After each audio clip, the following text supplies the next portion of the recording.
Yeah, it has. It's. I think the big thing is it's my own now.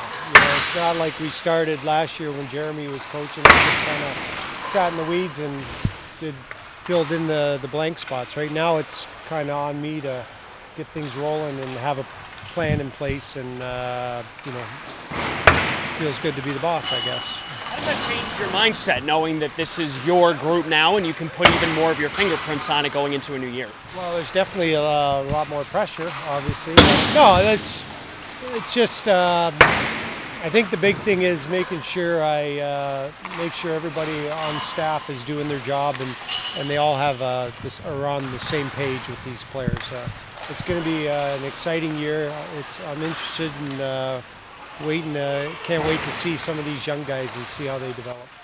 Well, with all the weeks you've had between Traverse City rookie camp and then main camp with the Hawks, everything's probably already in motion in terms of the systems you want and working together so closely with the staff. Yeah, it's kind of like take the Hawks blueprint and just keep running with it here. But it's like talking to Anders and Bernie and them.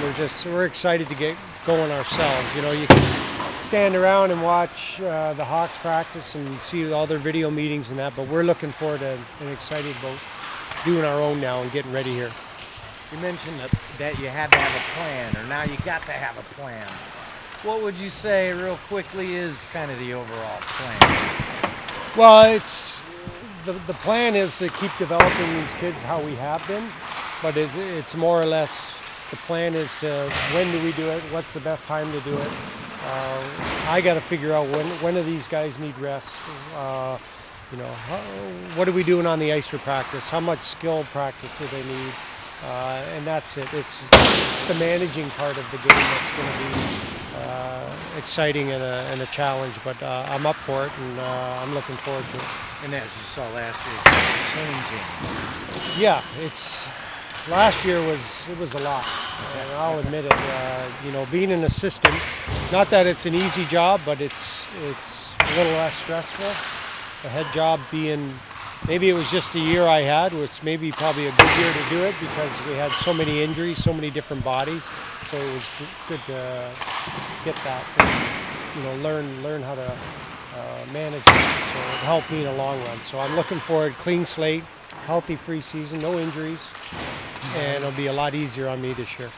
Talk about the younger guys, but you have a veteran presence as well with someone like Christopher Stieg. What does he bring to your room this year? It's for Stieg, and I've watched him play, and I've even, when I was living back in Toronto, skated him over the summer. He's a great kid, great guy.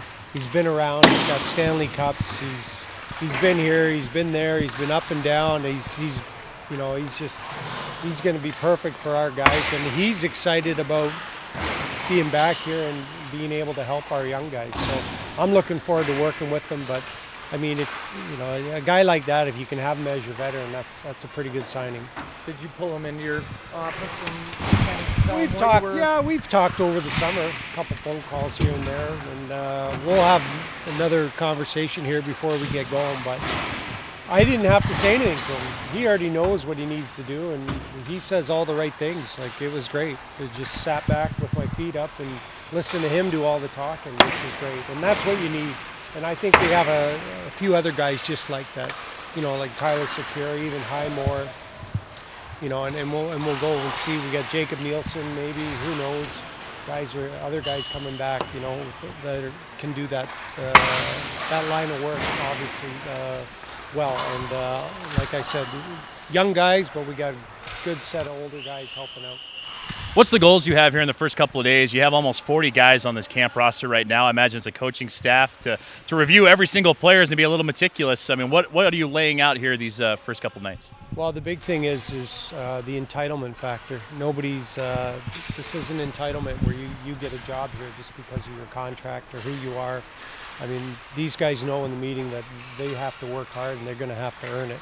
I like the fact that we have a big camp. It makes it a little more competitive.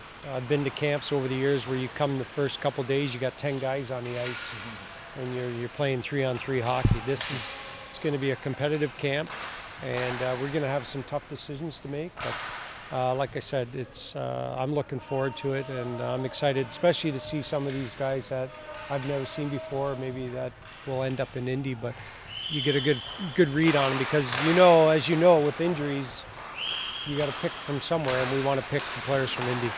For guys like Steger, it's different to be a leader at this level than it is at the next level, isn't it? And what do you want from him? Obviously, I want him to score goals and do his job, and I think that's what he'll do. He'll lead by example, but he'll be able to teach these kids how to be a pro. Like, he's a good pro. I think he was a leader in Chicago when he was there, just in a different role. Maybe keeping it loose or keeping guys together and reading off what the head leaders, so-called, the Taves and these guys wanted. So, I think he's already done the leadership part. He just hasn't known that he has been doing it, and it's just going to be a little more open now that he is the guy. Mm-hmm. What are your expectations for Dylan Sakura? Well, I think Dylan, when he was with us last year, when he came down, the big thing was working without the puck, and I think he showed that. Even the exhibition games I watched, he was really working hard away from the game, away from the puck, not having it. And I want him to continue to get better with that. And obviously he's a skilled, talented player, but those guys still need to learn how to play without the puck. And he's on the right track.